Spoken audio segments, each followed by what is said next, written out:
Hi creatives! Welcome back to the Creatives Pod. And, guys, it's our third episode. Going back to our first episode, we've talked with Sir Lodi about collaboration.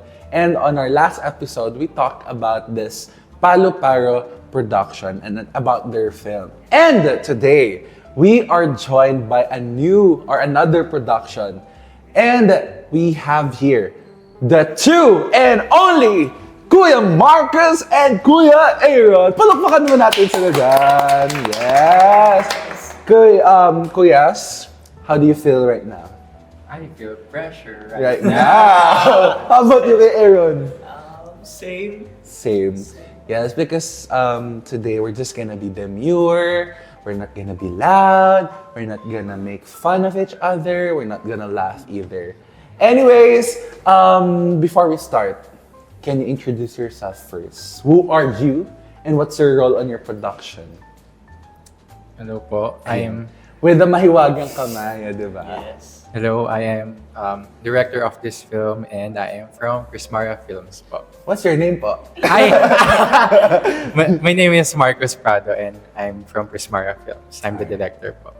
Thank you so much, Direct Marcus. And I am Mark Tiron po, the DOP of Prismara Films and the slide actor of the film. So what's a DOP, by the way? So DOP, Director of Photography, ito yung nag-handle ng camera operators during the shoot ng filming. Then siya yung nag-approve ng mga angles, yung mga proper angles ng cameras para siya yung mag-oversee ng camera operators with the director. Okay. So, okay, thank you for that. Mabigat Pero, yung kamay, no? mabigat yung kamay natin, no? But anyways, before we start, as you can see, we've had this sa last episode. Alam niyo na ba kung ano to? Hindi pa. Hindi pa. Hindi pa. So, Prismara Productions, I introduce you, the trio. Trio. Dahil tatlo tayo ngayon, Oh, sige. huhulaan ko kung ano ba yung film nyo tungkol saan and ano ba yung meron sa production nila. So, Kuya Aaron, can you please get one And card? pass. Ha? And pass. And pass, yes. It to me. Pipili ako. Okay guys, so habang pumipili si Kuya Aaron, ito ang feeling ko about their production. Ito. Drum rolls. Dug dug dug dug dug dug dug dug dug dug dug dug dug. Ito siya. Yan. Okay, nararamdaman ko na ang production nyo ay feeling ko, yung production nyo may mga hindi uma-attend ng shoot. Or meron naman? Meron. Pero feeling ko confused kayo sa isa't isa. Yes. Hindi nyo kilala yung isa't isa, di ba? Yung mga nasa production nyo. Hindi nyo kilala yung nasa production nyo. Like, wala kayong connection kung sino ba tong mga kasama nyo. Tama ba? For me, I'm connected with everyone. Ay! Kasi sa kanya. Ganun. Ikaw? Sa akin, somehow. Akala ko hindi nyo pakilala yung mga production members nyo. But anyways, Sige. since may connection daw sila, united kayo, no, sa inyong production. Okay, Kuya Marcos, about the film, ano kaya ang tungkol sa film nyo? Tingnan natin yan. Drum rolls, please. Ay. Ang film nyo ay tungkol sa... Ano yan? Tungkol sa... Feeling ko... Pagpikit. Nakikita nyo? Nakabaliktad. Bakit? Kasi kung nakaganito yan, parang masakit. Masakit yung film nila. Pero dahil nakabaliktad, ibig sabihin, hindi masakit yung film nila. Magiging light lang yung film nila, magiging soft lang, gano'n. So feeling ko naman, hindi masasaktan yung mga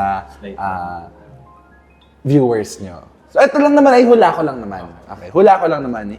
Wala po itong katotohanan. Di ko alam kung ano yung film nila. And lastly, ano yung magiging impression or magiging reaction ng viewers after panoorin yung film nyo. At tungkol sa aking The Trio, ang viewers ay makakaramdam ng paglungkot. Ng lungkot. Feeling ko after nila mapanood to, nasaan siya? Sa ilalim ng dagat. Sa ilalim ng dagat o ilog. After, paglabas nila ng film location, at ng viewing location natin, pupunta sila ng dagat at magmumukmok. Pero dahil nakabaliktad siya, hindi sila sa dagat pupunta. Sa CR lang. Kasi yung mas accessible. Anyways, so ayun ang ating The Trio, no? So, going back, united sila sa kanilang production. And feeling ko naman masaya yung film nila. And yung mga viewers nila sa, magmumukmuk sila. So, feeling ko hindi nagko-connect yung hula natin. But anyways, to know or to tell the truth, syempre kaya nga nandito kayo, di ba? To tell the truth. Okay, let's talk about your production. What is Prismara all about? How did it start? Or paano nyo binuo yung name nyo? So, for me, nag-start siya dun sa Prism. So, with Prism kasi, di ba, para siyang passageway ng light. So, like Prism, gusto ko through our film, makaramdam ng maraming emotions yung audience. Hindi lang lungkot, gusto ko din may saya, may tuwa, may dalamhati, may lungkot, may galit, gano'n. So, just like Prism, mag-enter yung light, then paglabas dun sa other end, multiple lights na yung lalabas. Okay. So, feeling ko paglabas ko rin ng location, marami na ako. Yes, marami ka na. Hindi, kasi marami na ako nararamdaman, nalulungkot na ako, natutuwa na ako. So, pag nakita niyo ako paglabas, gumagano. Ganun pala yung Prismara Productions. But anyway, Kuya Aaron, do you have something to add about the production? How did it start? Paano kayo nabuo as a production? So supposedly, one big family kami. Yeah. One big production. But for some reason, sa section namin is nagkaroon ng something. We need to split. So, naalala pa din, di ba? Oo. Naalala pa namin. We supposedly magme-make kami ng film na connected. Sa iba't ibang production? No, No, kasi kasi di ba nag-split kami, Okay. group namin. So dapat yung both film na gagawin ng nag-split na group, which is kaming buong production, dapat somehow connected. Okay. So something din dapat. Ewan ko, parang dapat pala hindi natin sinabi. Kaya nga, ewan ko sa'yo. It's Nasa- okay. Okay. So, yung mga classmates natin dyan sa kanilang yes. section. Yung mga Okay na kayo. Okay naman na kayo. At least now Okay, you're yes. working with what you guys have right now, di ba? Manage. So, Prismara Production, that's a great explanation on how did you guys form it. Sino nakaisip niyan? Ikaw. Wow, Prismara. Siguro kung ako gagawa ng production, rectangular production. Kasi may Prism, rectangular. Di ba? Anyways, siguro let's talk about the production team. Anong meron sa loob ng production nyo? Like, ano pa yung ibang roles? She's direct. Sige. Go direct. So, ako nga yung director, siya yung DOP.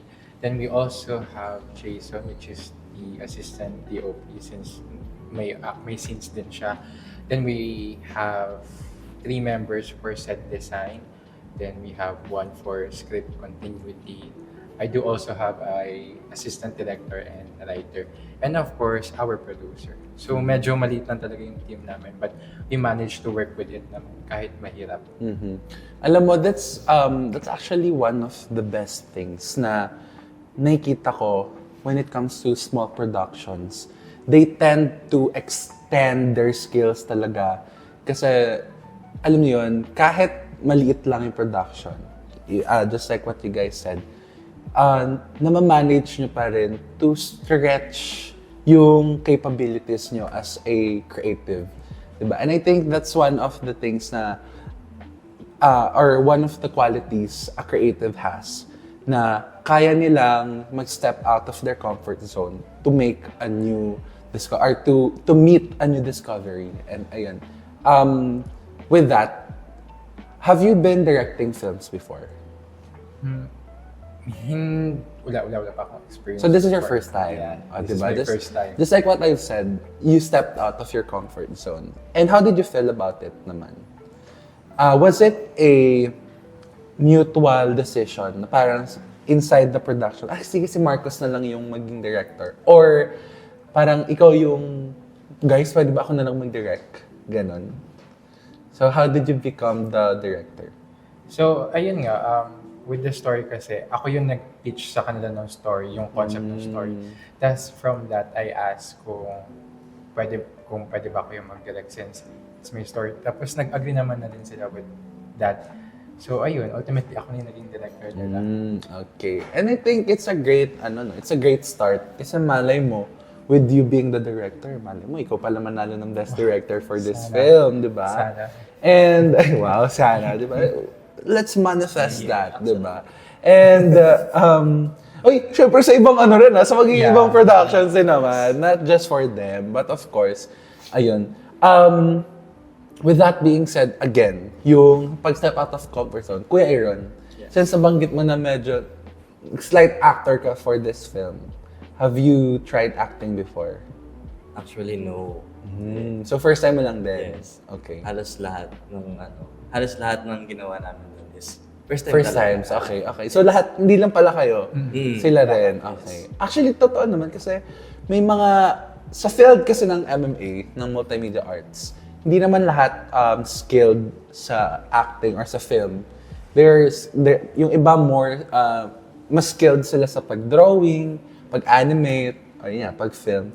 So I feel like it's a great start then to have this kind of course or this kind of subject na mapakita natin kung ano ba yung meron pa tayo sa skills natin as an MMA student. Kasi yun nga, ako, to be honest, I'm into film, pero hindi ako super skilled sa pag-drawing. Alam niyo yun. Pero with me stepping out of my comfort zone, mas natutunan ko na, okay, kaya ko rin pala. And I think, na-realize niya rin naman yun. As a director now, and as an actor now. O, diba? Malay niyo naman, in the future, may kumuha sa iyo as a director, may kumuha sa iyo as an actor, kuya, diba? So, ayun. Now, let's focus muna kay Kuya Aaron, kay Kuya Marcos as the director. Kay Direct Marcos, can you tell us some of, or the gist of your storyline about the film? So basically, our film is about a mother and son. So it's about the reconciliation of them two. Tapos in this film, we want it to be more about generational trauma and at the same time, yung forgiveness na mabibigay ng isa't isa from traumas na nabigay nila sa isa't isa. Kasi of course, in generational trauma, which is yun yung gusto namin i-main theme dito sa film, yes, binibigay yun sa atin ng parents natin, but at the same time, as someone na mas nakakaintindi on what it is about, we should be also educating them about this. And of course, our parents should be also open to listen to us and comprehend what we are saying. So, ayun. So from that, I think yun na naman yung main gist ng story namin without spoiling the whole story. Actually, I was about to ask kung was there a specific or a particular truth you wanted to show sa film? And I think you said it yourself naman na you wanted to give them a film where we can understand each other. May it be a Gen Z type of person or an oldie type of person. And I think that's a great message, no? Kasi isa yung controversial or existing issue, hindi lang ngayon, but since before. And I think, alam niyo may nabasa rin ako before na a lot of people tend to criticize the Gen Z right now. Kasi parang sinasabi nila mas woke daw tayo ngayon na sa simpleng ganito lang na-offend na agad. Yung mga ganun, before, hindi naman nakaka-offend yan. But I feel like there's this comment that I read na is it really offending na nako-call out tayong Gen Z? Or is it because mas open na tayo ngayon to understanding the point of that, na parang, before kasi, parang okay lang siya na pinag-uusapan yung ganito. Let's say a scenario siguro, about, siguro body positivity, yung ganyan. Before, they tend to criticize us. Ay, parang tumataba ka na, yung mga ganon.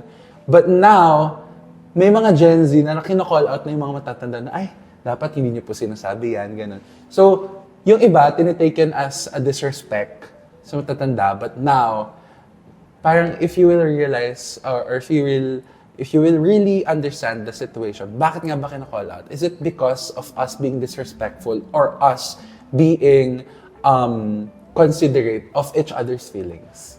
So yun yung nabasa ko. And I think this is a great visual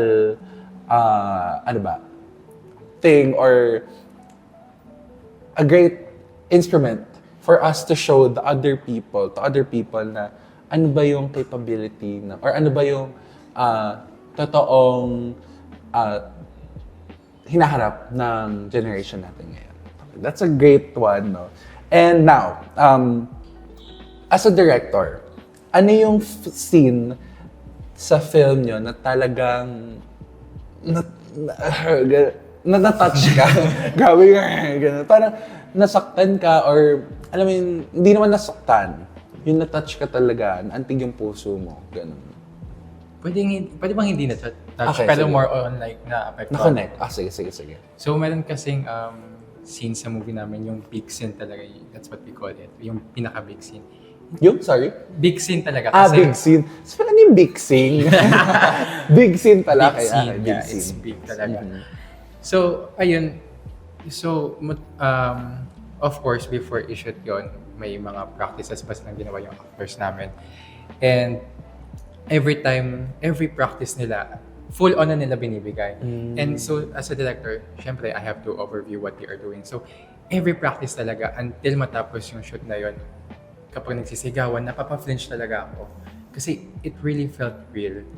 Tapos napapaisip din ako na, baka ganito din nangyayari sa ibang household. So maybe, kung may platform na ipakita to sa isang film, maybe ma-understand ng iba na, it happens naman pala sa iba, hindi lang sa amin. Sa inyo. Yeah.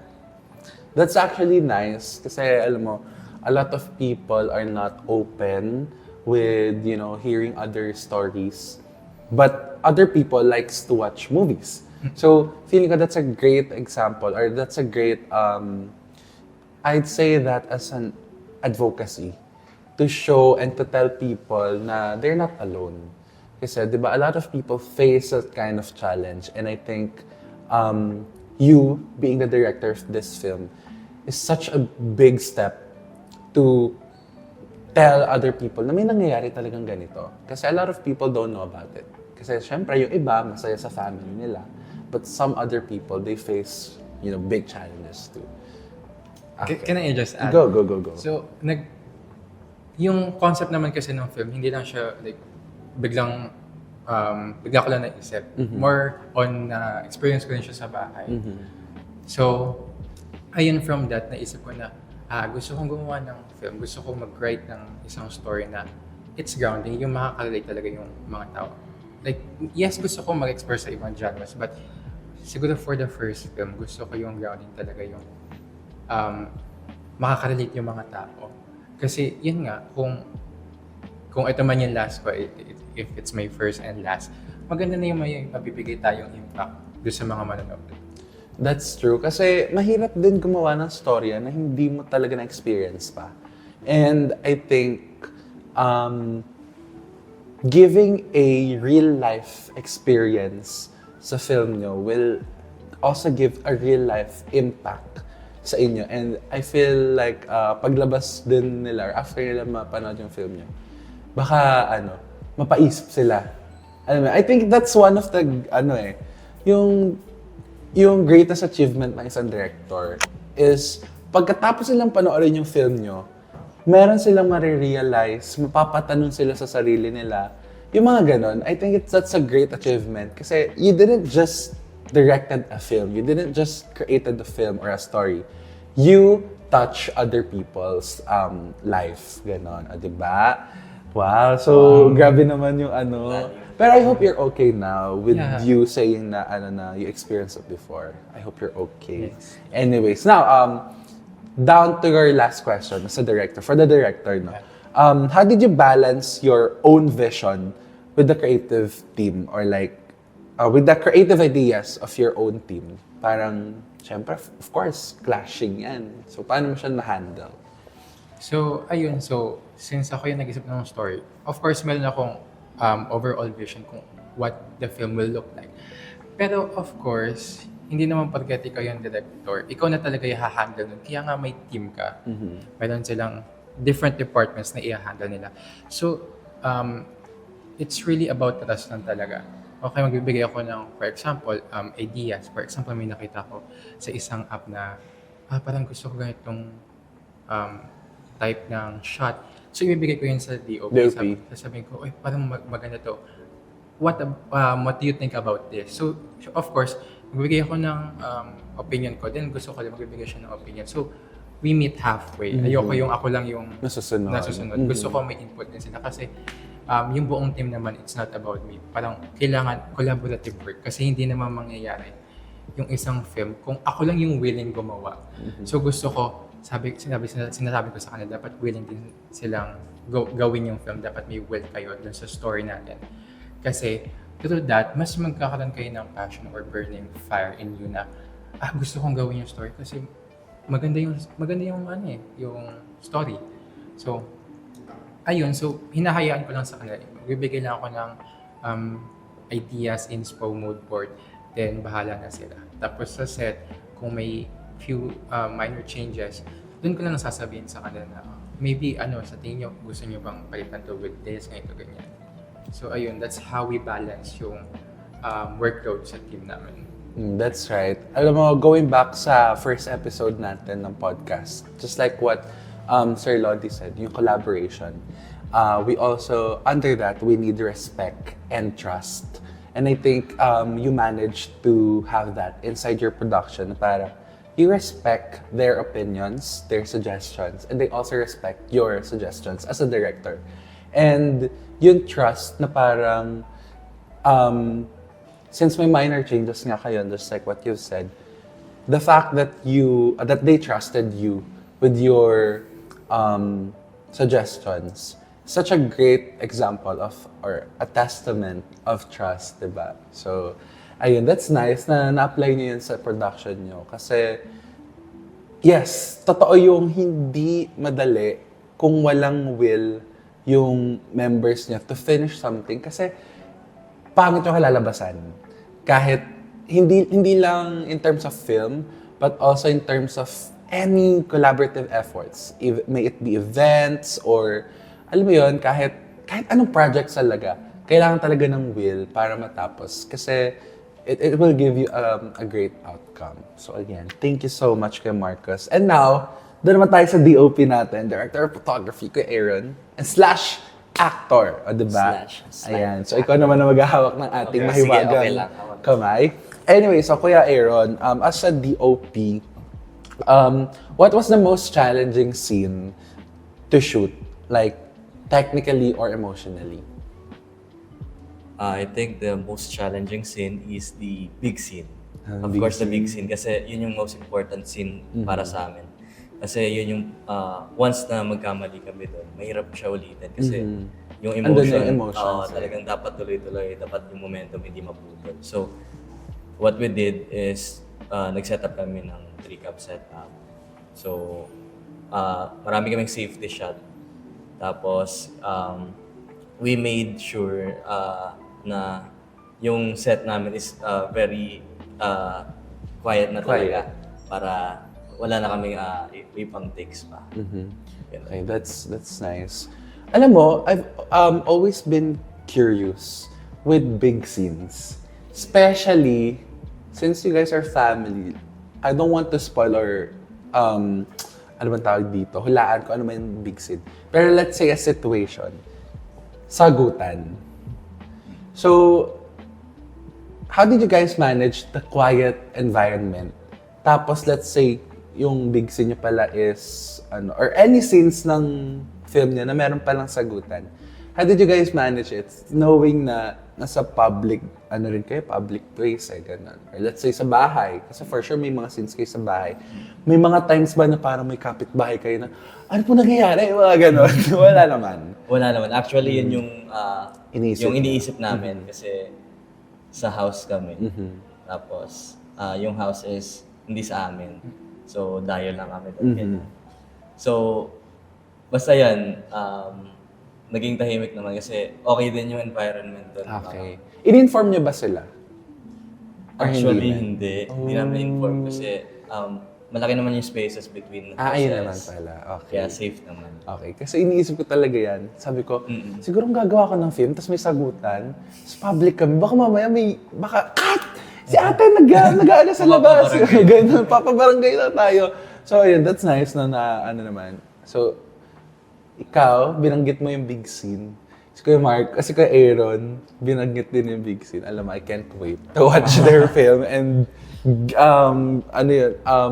see that big scene kasi feeling ko big and emotionally talaga siya. Masakit yung big scene. Now, let's talk about you being the slight actor. You can answer these questions as you being the actor or like portraying that character or kung ano yung na-observe mo sa mga co-actors mo. Yes. Okay. So, for my first question is, let's talk about your character. So, can you tell us something about your character, your slight actor moment? Parang ang hirap niyang sabihin kasi pag sinabi ko, Okay. sobrang obvious niya na. Okay, sige, ganito na lang. How did you prepare for that character? Emotionally, ganun. Actually, katulad na sinabi ko sa inyo kanina, yung scenes ko naman, yung nabigay sa akin na scenes ni Direk is wala masyadong emotions. So, hindi ganun kabigat yung naging preparations ko. Although, I needed to parang i-ready pa rin yung sarili ko with the i-condition yung sarili ko sa magiging scenes. So, yun, yung mabigat na scene talaga dun sa ibang co-actors. Okay. So, yung mabigat na scene na yan, Yan, sige. was there a time or like after that scene na talagang yung quiet lang kayo, lahat, or like nag-cheer na ba kayo agad or something like that? Or siguro not about the big scene, meron bang isang specific scene talagang na-touch ka na parang, okay, ano ko to parang, sige, alis muna ako dito sa scene na to, sa setup, kasi medyo natamaan ka. Was there a time na nangyari sa'yo yun? Sa akin meron. Ewan ko sa iba, pero there's one scene na very solemn yung scene. Tapos, ako mabilis makakahawa ng emotion. Emotion. Parang medyo Na-touch ka. talagang na-touch ako kasi nai-imagine ko kung ako yung nandun sa Situation na yun. Sa situation scene na yun. na Okay. Okay. So, feeling ko talaga mabigat tong film nila. Feeling ko sa The Trios natin kanina, mali yung napili natin na di ba? Anyways, lastly, as an actor, what's one thing you learned doon sa film nyo? Or about yourself with your role? Being an actor talaga. Yes. Kasi sobrang quick lang talaga nung naging scenes ko. Siguro kung may natutunan man ako is that you really need to prepare or to condition yourself sa scene before ka sumalang sa shooting para kasi naranasan namin na kung ako yung pinaka mababaw yung scene tapos sa akin pa natagal minsan ganyan. So, ayun. Yun yung isang natutunan ko na most important thing about acting siguro. Okay. Conditioning yourself. So, mahalaga rin yung empathy Yes. as an actor. No? Kasi without empathy, hindi mo talaga ma-feel yung yung situation ng scene.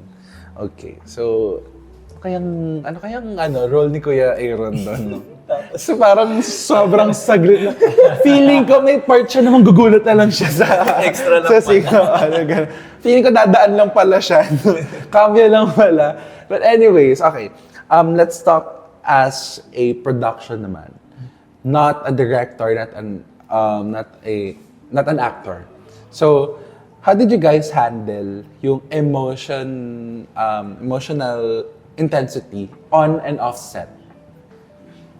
Sige, Kasi for sure may mga mabibigat nga kayo na scenes. So paano siya na-handle na during and after? Did you guys talk to each other na okay ka lang ba? Yung ganon? Or did you guys just parang tulog muna tayo guys? Mga ganon? Actually, parang hindi naman siya na-handle. Kasi nga, very fast-paced yung shooting namin. So, after ng one scene, kailangan, okay, next scene na agad. Kailangan mag-set up. So, with the very few members we have. So, parang we did not have the time. We did not have the time na parang mag-sit down and i-process yung naging scene. Scene, okay. Oo, so I think kanina nakakausap yung iba kong members, parang dun parang nagsisink in lahat ng nangyaring 3-day shooting namin. So I think after na nung shooting, dun lang namin na-process lahat na ito pala yung nangyari nung time na yun. Alam mo, I think I'm a witness. Kasi nakita ko yung mga post niya sa Facebook. And I feel like there's a spoiler with how you guys post. And anyways, now, so if this film were a letter to someone, kanino to i-address? Sige, Okay. sige ako muna Sige, para sige. last siya. Siguro, i-address ko yung film na to sa mga anak na malayo yung loob nila sa parents nila. Yung talagang, yung feeling nila parang sobrang sama ng loob nila sa parents nila. Pero, ang gusto naming maparating kasi sa film is that yung forgiveness is very important kasi family is everything, family talaga yung pinaka-important. Family is Love.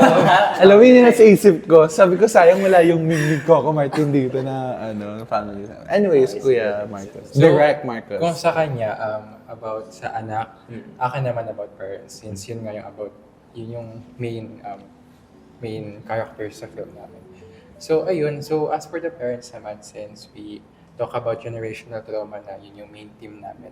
So, we want na lahat ng parents maging lesson to or maging eye-opener for every parents na ito pala yung nangyayari sa generation ngayon. Sabi mo nga kanina, oftenly iniisip na we're being disrespectful to them when we're only trying to educate them on what it really is. So, with that, yun lang naman yung gusto ko actually dito sa film is maging eye-opener talaga sa mga matatanda or yung mga basically lahat na nahihirapan unawain yung mga younger generations about current issues na experience nila. Yun lang. Okay, so thank you so much for that. Umiyak. Anyways, okay, so for the last question, let's not talk about the production and the film. Let's talk about as a student. So, what message would you like to give to those students or to those people na gustong mag-direct, gustong maging actor, but they don't know how or when to start and they feel like wala silang enough tools or enough experiences? Wala ko isip eh. Okay.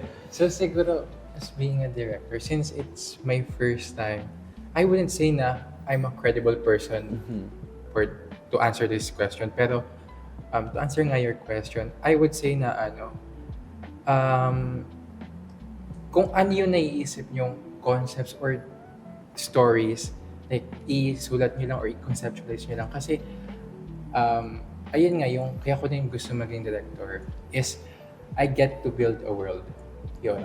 I get So, to the world.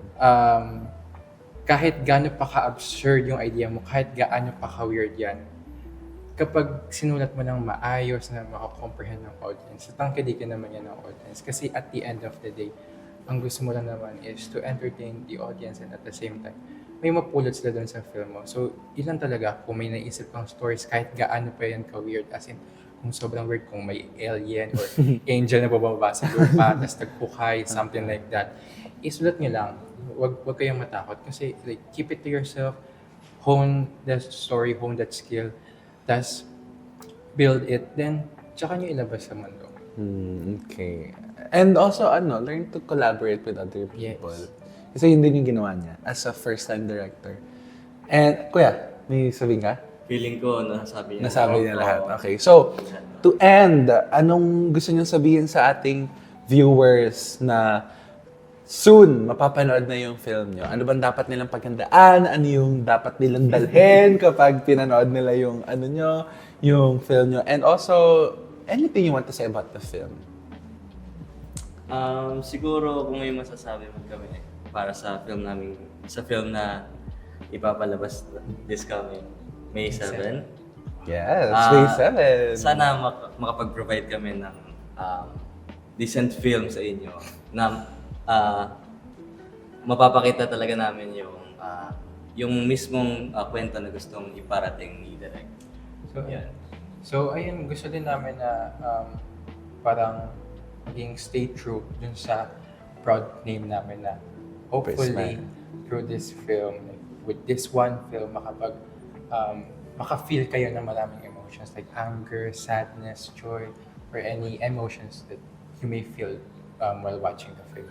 Alright, so that's nice. And once again, thank you so much kay Aaron and Kuya Marcos for joining us today on our third episode. And we can't wait to watch your film. And feeling ko naman, may iyak kami just like what this said, di ba? Feeling ko ganito ako after ko panoorin. Ganyan ka sa CR. Ganyan ako. Tapos magulat na sila pag CR nila, bakit may humihikbi dun sa loob ng cubicle? But anyways, again, thank you so much, Direk Marcos and Direk Aaron, for sharing your story, your experiences about this film.